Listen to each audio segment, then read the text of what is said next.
You're listening to the Lead On podcast, where we discuss experiences in the armed forces while exploring lessons from military leaders. Well, Happy New Year, everyone. Welcome to the first recording of 2023 of Lead On Lessons from Military Leaders. I'm David Deary, president of the Enlisted Leadership Foundation. Thank you once again for tuning in. Joining us today is Ed Musgrove. Ed is a former Army soldier. Ed is a California native. Not many of us can say that we were born and raised in California, so that's kind of unique these days. But Ed graduated from Poway High in the 80s, joined the Army for a half dozen years. After his Army stint, he worked as a San Diego sheriff for many years. In fact, at one point, Ed was the leader over 4,000 people in the police force. And after his 30 years on the force, did some nonprofit work, and Ed got a master's degree in organizational leadership, graduated from the Cal State San Marcos Leadership North County program, and now he's currently serving as the City Council 4 member in San Marcos. So Ed, good morning. Thanks for joining today. Good morning, David. Thank you for having me. Well, appreciate your service, appreciate a little bit of your time, and be able to talk about some of the leadership lessons that you've learned in your lifetime, some that you learned when you served in the Army, and how some of those leadership lessons that helped set you up through your career in law enforcement and beyond. But before we get into some of the specifics of those, I'd like to just know if there was any time in your life somebody offered you a bad piece of leadership advice and what that might have been. Yeah, it's interesting, that question. And it's something I think we all hear periodically. And initially I thought, well, that's not a bad way to do business until you find yourself in a position where you're a problem solver. And that advice was to not sweat the small stuff. Because my experiences have told me that situations that require addressing because they're a problem, they either manifest themselves instantly or they build up over time. And if you can address those small issues as they come across, it helps to smooth out the wrinkles and identify problems that might affect where you're going, either in your mission or whatever organizational structure you have. But that's kind of the part of living and doing your job. When you ignore them and say, don't worry about that, we'll address it down the road. Well, when you get down that road, that could be a great big pothole. So I don't nitpick, but I certainly acknowledge that issues that are right there in front of you, there's no reason why you can't, pick them off as they come around. That's so true. And I've heard that many times. And I kind of learned when somebody's telling me not to sweat the small stuff, it's probably a good reason that I'm sweating that small stuff because of those unintended consequences when we don't concern ourselves. Because you're right. When I hit those big potholes, I've been able to look back like, man, if I would have taken care of this when I had the opportunity, even when, in the military, we do these, I don't know if we did them so much in the 80s when you and I were first joined, but these command assessments or command surveys, it's a much bigger thing across corporate America as well as the military now, just to get a gauge of what the morale is like at an organization. But, I used to look at these and along the lines of small stuff, what's that low-hanging fruit?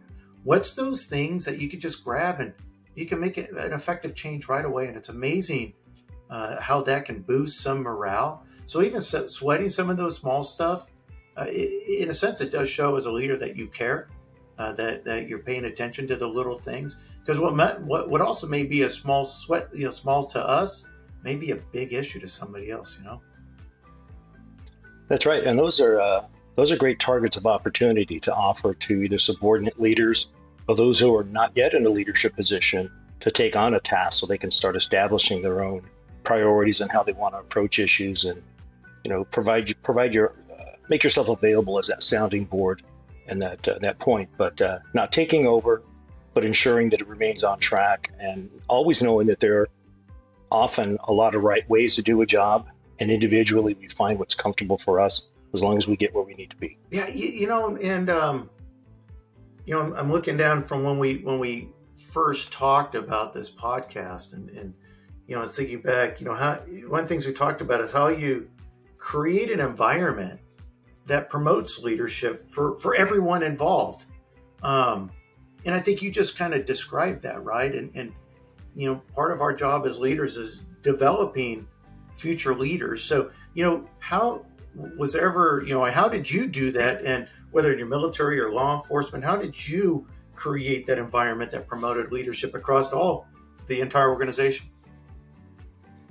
Well, you sometimes have people that you have a duty of care and responsibility that are eager to learn and they want to take on tasks. And sometimes you have what I think some people characterize as the problem child or the disciplinary issue, that 5% that consumes 95% of your time.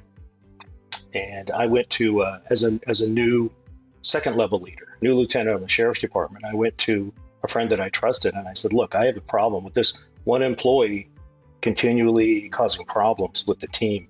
It's a morale issue and they just seem a little bit out of it. What would you recommend? And the response I got back was totally unexpected, but I will tell you right now, it has worked so well for me time and time again. And that was, don't treat them as a problem, treat them as an opportunity. You may find that what they really want is the opportunity to succeed. So you look at it from two different perspectives. In this particular case, knowing this was a well-seasoned deputy, but just felt like they were being edged out by younger people, gave them the assignment to provide really critical training to the rest of the team. Gave them the milestones, targets, dates, opportunity, release time, reference material, and let them do it. And that particular individual rose to the occasion and became a great peer leader and eventually moved on and promoted. But at the same time, one thing as leaders we often fail is when we do have a problem, and sometimes there are problems that we just can't fix, that we fail to document. And we learned that in the Army, you learn that everywhere. I've worked in nonprofits, large corporations. We sit there and we tell each other, this person is really causing me grief, and at some point I'm going to have to address it. And then we try and dump on them all at once. And when you get to HR, they say, okay, well, show me your documentation where you've tracked all this. Well, I don't really have anything. It's just a problem. And so then the problem is now you, because you haven't done your job as a good leader. So you do that also to provide good feedback and opportunities for improvement through, enlisted evaluation reports, employee reports, promotional opportunities. But what I found in one particular case was it just was not working. This employee did not want to have any of it. But by offering all these opportunities, I effectively set up the foundation when I did have to go to HR and say, this person is just not a good fit here. And they asked for the documentation. I offered it right there and said, okay, you're fine. We'll take care of it. Oh. So, you don't want to look at somebody as a target to get rid of them. Mm-hmm. You want to build them up and bring them back on the team and make them a valued member again. It's always my goal. That's a lot of wisdom in that. A friend of mine, in the military, I can remember we got evaluated once a year. And you hope you didn't get surprised on your evaluation. And then you're like, oh my God, why didn't you tell me that I sucked as bad as you're telling me I do, right? So then years ago, we went to every 6 months counseling.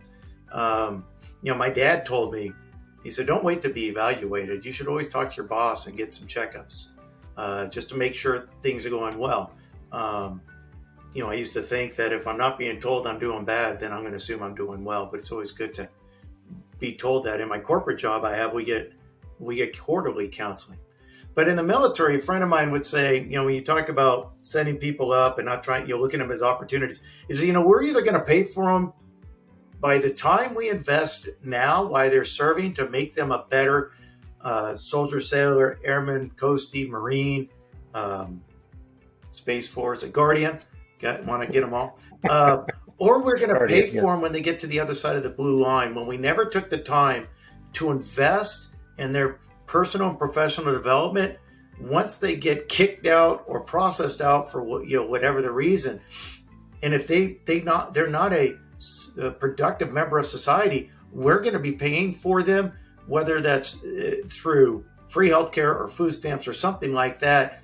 Not that that's a bad thing, but we had an opportunity to maybe prevent that from that individual. And even from your nonprofit perspective, there are so many nonprofits that help the military community as well as the non-military, but nonprofits are out there to help people.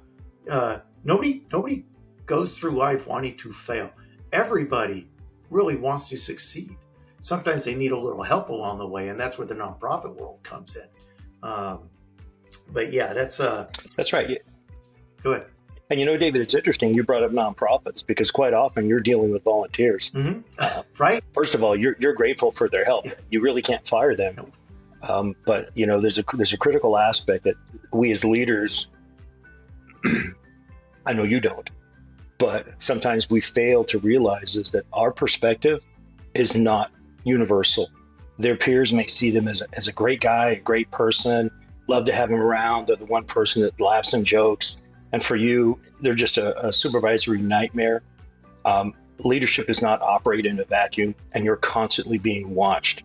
So how you address that issue is as important as the ultimate result. And you think you might be doing something to improve your operational readiness, your team morale, and in fact, you've just killed it by targeting who is ultimately a popular employee. So that all factors in. How do I address this situation without destroying what unit cohesiveness I have now? It's so true. One thing I appreciated about the military is, because you can't fire somebody, it's not very easy to fire somebody. You got to learn to work with those opportunities. And that's right. And I tended to, through my career, look at those. Even if it's the 20% that no matter what decisions are made, they will not agree with it. They will buck against the system. They're some of the worst nightmares. But I was always, for the most part, able to find some value, because sometimes those naysayers, you need those naysayers at some time. I need those people to it's almost like, okay, I'm not trying to lead to them, but they see things differently, and they probably see some areas, some low-hanging fruit that I did not think about. And just by listening to those, they still may not agree and they still may buck it, but at least they okay, well, at least you took my opinion on that one. Well, you could have done it like this, right? They always going to get the last word in. But yeah, in the List Leadership Foundation, we're a pass-through nonprofit. So everybody, board members and alike, are all volunteers. So you're right. We couldn't do what we do without the volunteers of our both retired and active duty people. So yeah, it is a unique world in the nonprofit. Everyone has a different tempo, don't they? It does, yeah. I'm sorry to talk. Everyone has a different tempo, yeah. Yes, but yep.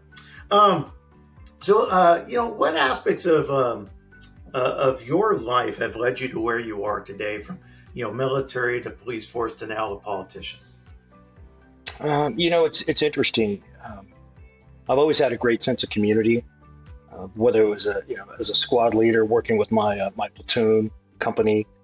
And your community is your environment. It can be your coworkers. It can be the city where you live. The Army taught me a lot. It taught me more than I realized. And it wasn't really until I got out of the Army that you start reflecting back on the things that you've learned and how to deal with situations where, as you said a few minutes ago, you can't fire somebody. You can't make this person go away. They're there. And whether you're the team leader, squad leader, platoon leader, that person is going to be there. And it's not for us to judge them. It's for us to look at them and say, okay, this is a member of my team. How best to make this work? So moving forward after there and going on to, the sheriff's department and spending years there working my way up to captain and running the personnel department, which, we have 4,000 employees, and you're dealing with promotions, transfers, hiring, recruiting, working with training, just so much going on. And then moving on to nonprofit work. And I worked for a public transit agency for a couple of years in San Diego. And now with, volunteering with my city, different commissions, committees, and now on the city council, ultimately realizing that you don't do it for the pat on the back. You don't do it for the personal reward, unless your reward is knowing that every day when you came home, you did something good for at least one person. And that point really drove home, I think, when I was a sheriff's captain, when I would come to work and, you're removed enough from law enforcement that you're not out. I mean, once in a while I get out in the car and have a little fun, but every day, if I could say either an employee, a member of the community, another agency, it didn't matter who it was. If I could affect somebody positively, at least one person every day, to me, that was a win. And that was my sense of reward. And just yesterday, we had an incident here in town. And so my phone was blowing up by people that live in my specific area. Hey, Ed, what's going on with this? What do you know? And sometimes you know things that you really can't share because you're privileged to have some information. And you know what eventually will come out. So you have to kind of figure out how you're going to do that. But that whole sense of being in a position of responsibility and trust, I think, is the big thing. And that develops over time. So for me, it was always a question of what can I do to offer back to my community, define community as you like, in the trust they've given me and the opportunities they've given me. How do I return that? Mm-hmm. And that's why I enjoy doing. You know, so when you say you want to do something, you know, one good thing for somebody a day, or, you know, positively impact a person, did you find the higher you went up the leadership ladder, the more difficult that became? And I'll just say, in my position as a command master chief in the Navy, it almost felt like 95% of what I had to do was negative, and it became difficult. I had to make a concerted effort to look for those opportunities, because it seemed like they came more naturally early in my career, but the higher up I went. Did you experience anything like that, especially in the law enforcement? You know, I did. When you're, you know, if you're, in your case, Command Master Chief, where you've got multiple layers of leadership below you, mm-hmm. you can't push them aside specifically to direct, even if it's a positive, to a subordinate without involving them, because now you've effectively told everyone in that command, you don't really need this guy because I'm here. So it's always looking within the team. So if you have a second level leader who has a problem or has an issue with an employee, you need to work at all levels, working your way down and getting everybody on the same sheet of music, whether it's a positive, a negative, it's just an operational. It does become a little more difficult, but again, the reward is at the end of the day, when there's a positive outcome out of it, then that's fantastic. That's what you look for. And if you can give that subordinate leader, let's say, the feeling that their input was valued, and you know, I I had a situation once where I offered some advice to one, and initially they poo-pooed it. They tried something, it didn't work. They went back to my advice, and it was a rousing success. They got accolades. I wrote them up for the award. And it didn't matter that it was my recommendation and the way I thought it could go. It only mattered that that person embraced it and said, you know what, this will work. And so it kind of goes back to what I was saying before. There can be a lot of right ways to do it. It's whatever's comfortable for that individual leader. So it did get more difficult as I moved up. It's a minefield. You really have to be careful. You can step on toes the wrong way, and sometimes you don't know where those toes are attached. Mm-hmm. Who knows who? Yeah, you know, John Maxwell, who I follow a lot of his stuff, and my certificate behind me. You know, he says a leader, there's no two good days in a row, you know, for a leader, and it's kind of true. Even my kids, they'll come back from work and say, "Oh, it was a horrible day," and it was a horrible day because one person for 5 minutes made a negative impact on them, and I had to learn that, you know, I don't necessarily have horrible days. There may be moments of my day that are bad, but that doesn't have to define the entire day.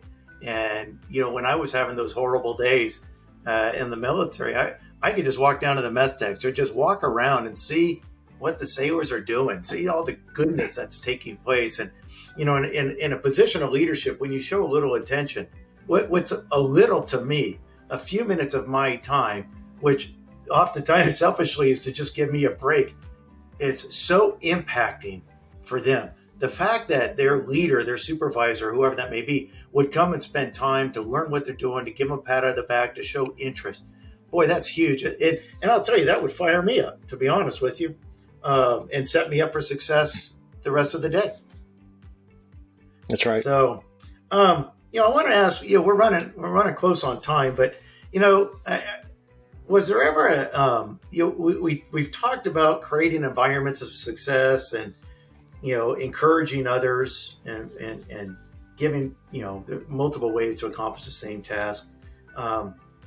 What about critical situations? Was there ever a time when you had to be a leader in a critical situation when, you couldn't really, hey, listen, guys, this is how we're doing it. And we don't have to, and that's very, I won't say very, that's horrible language, but that's somewhat more common in the military than in the civilian workforce. Even though 90% of what we do is a training environment, there is that 10% of time that it's a vital situation. So is there ever been a situation where you find yourself in a difficult instance where you had to be a leader in that?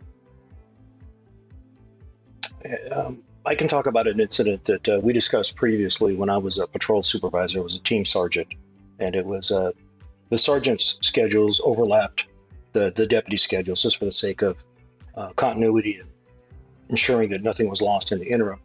And some of my deputies responded to a call out in a rural part of our community where it wasn't uncommon to have somebody out target practicing.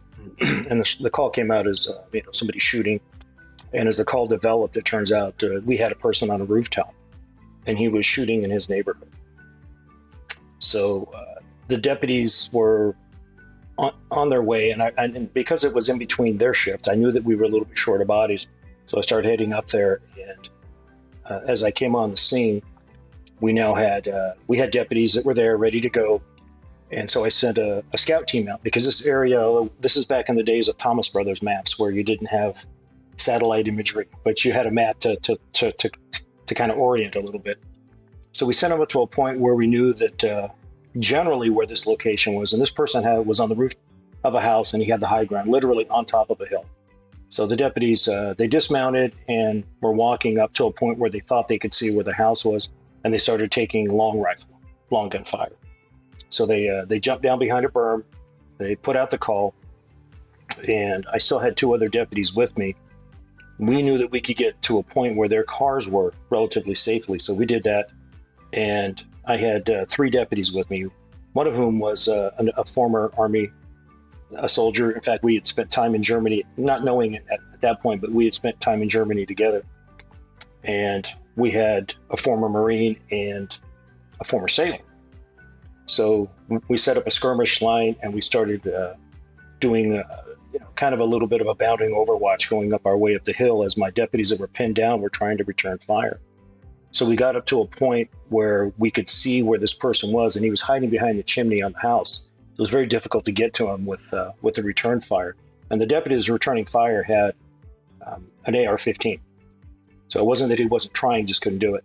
So ultimately we got up there and realizing that I was in the best position possible, called him out, and he looked at me, raised his rifle, and we returned fire. And that ended the situation. But what's interesting is there was a lot of radio communication, a lot of chatter that was going on. And that common situation for our listeners who have been in combat, realizing that it gets really confusing when everybody wants to talk at once. Everybody wants to get in there. People yelling at each other to get off the radio. We need to hear what's going on.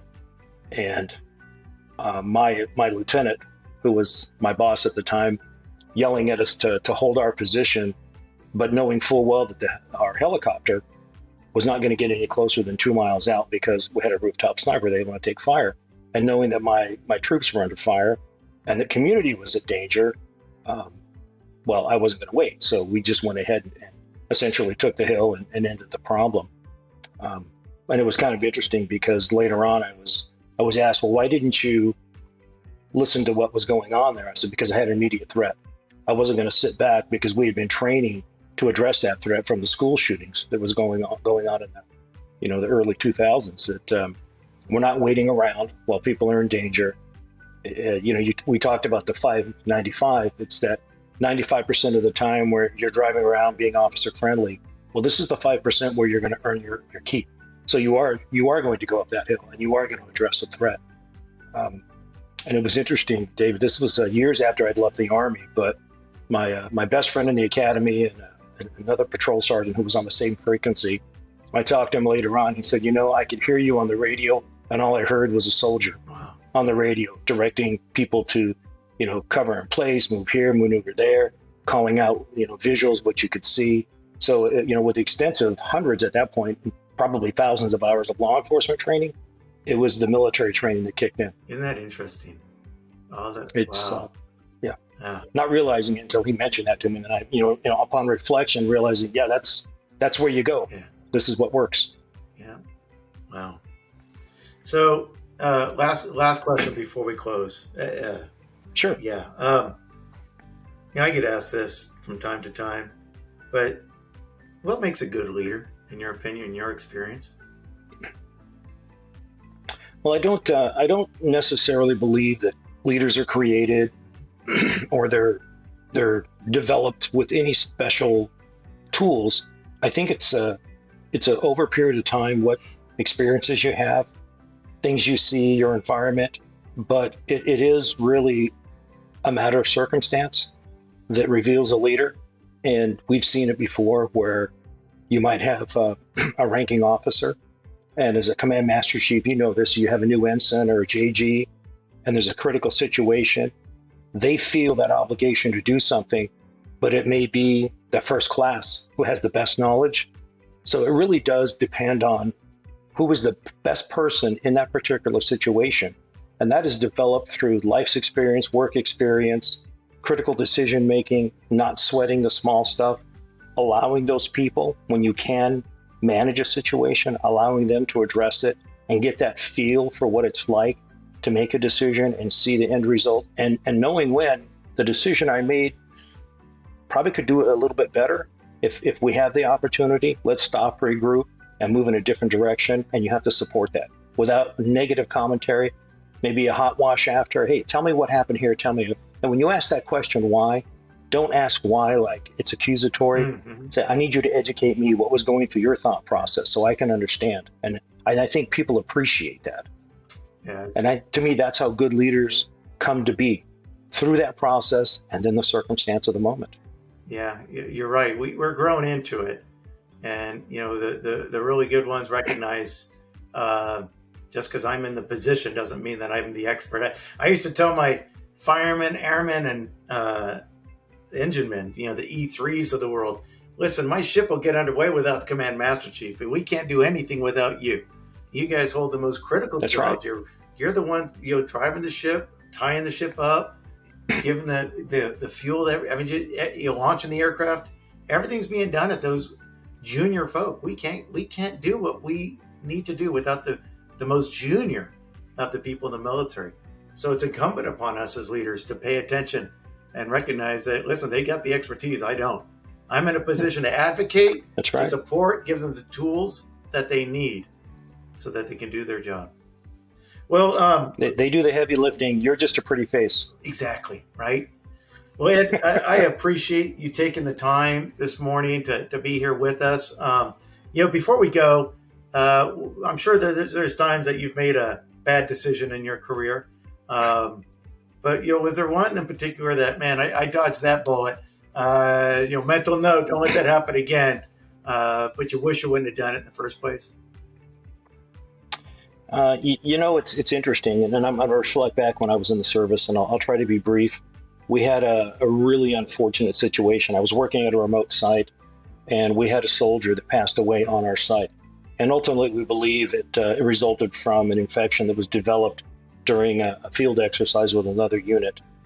But our commander at the time was concerned that maybe there was something that was contagious. So he sent the word up, and I was a military policeman, and we were responsible for the site security. He ordered us to take all the bedding, all the linen, all the clothing, and take it out and back and burn it to ensure nobody else would get infected. And I felt that was the wrong decision because all my training at that point told me there could be critical evidence here. And I could have gone to the first sergeant and said something. I didn't. We went ahead and followed that instruction. I regretted it. The commander regretted it when ultimately we found out that her father was a division sergeant major and worked directly for a 2-star. And when he came down there and put some oversight onto the command investigation. There was a price to pay. I felt badly afterward that I could have spoken up. I could have said something to the CO, and I didn't. Not that it might have changed anything, but always regretting that I didn't offer my input. Whether it's accepted or not, as you said before, is one thing. You should feel free to at least say, I have a perspective on this, and this is what I'm thinking. And if you get shot down, fantastic. You move on. Did that ever? And I still think, but this goes back to 1983. This is a long time ago, and I still think about it. Yeah, but so let me ask you this real quick then. Did that change how you allowed or welcomed input as you worked up the chain of command yourself? Absolutely. Yeah. Absolutely. A few minutes ago, and I will be brief. A few minutes ago, you were talking about this, about essentially when you surround yourself with people that are always going to tell you what a great guy you are. Yeah. When somebody tells you something, and it may be somewhat antagonistic, if they're going to give you the no or something that you may not appreciate it, again, my whole thing about why is there's a reason why they're saying that. You may think it's all roses and unicorns, but if they're seeing it differently, you need to know that, because everybody has a perspective, and you're not an effective leader day to day unless you understand that there are different perspectives, and you may see the big picture, but they don't. They only know what they're seeing here. And again, you're not working in a vacuum. You need to get all that input as much as you possibly can. It may not sway your decision, but you'll know what impacts it will have on everybody. And those people feel valued if they have that sense of ownership and input. Yeah, good stuff. Well, once again, you've been listening to a conversation today with Ed Musgrove. Ed's a former soldier back in the 80s, sheriff for 30 years, nonprofit, now city council in North County, San Diego. I'm David Deary with the Enlisted Leadership Foundation. This has been the Lead On Podcast, Lessons from Military Leaders. Ed, thanks again for joining us. Any parting words? Master Chief, I went to your website after we spoke initially, and extremely impressed with the cadre you have there that are working extremely hard to improve the leadership opportunities for our enlisted personnel. I think it's something that the military does a great job, but we can always do better. That is, as we said before, those are the people doing the heavy lifting, and a more professional organization is always a better thing. Well, thank you. I appreciate that. Well, thanks for listening, everyone. Tune in next time for the next edition of Lead On Lessons from Military Leaders. You can catch us on YouTube, Spotify, Apple, and anywhere else that you listen and download podcasts. Have a great day. Produced by Podcast Architects.